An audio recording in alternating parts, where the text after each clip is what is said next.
This is Duke University.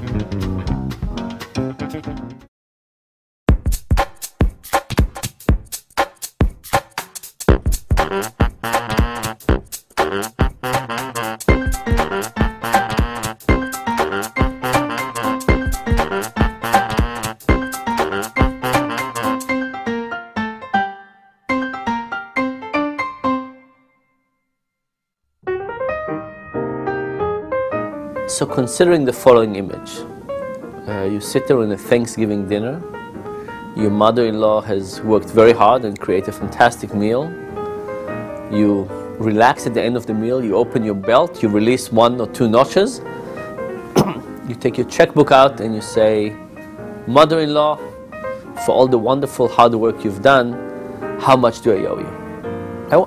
And she said, no, she said, "I really want to pay you something." Take your checkbook out. "How much? Tell me, how much?" It's clearly offensive. There's something very odd about this situation, but it's also offensive.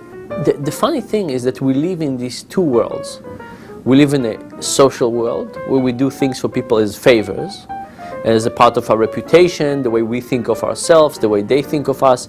It's a social world. And we live in a financial world where we work for money. And when the two worlds are separate, everything is fine. When you have romantic love and work for hire, everything is fine.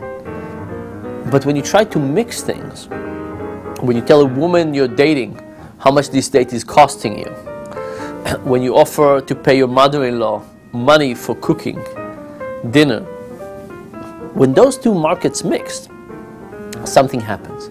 And that thing is usually not very good. Think about it the following way.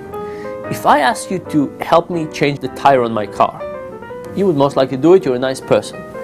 What would happen if I offered you $1? Would you say to yourself, good for me, I get to help Dan, plus I get $1?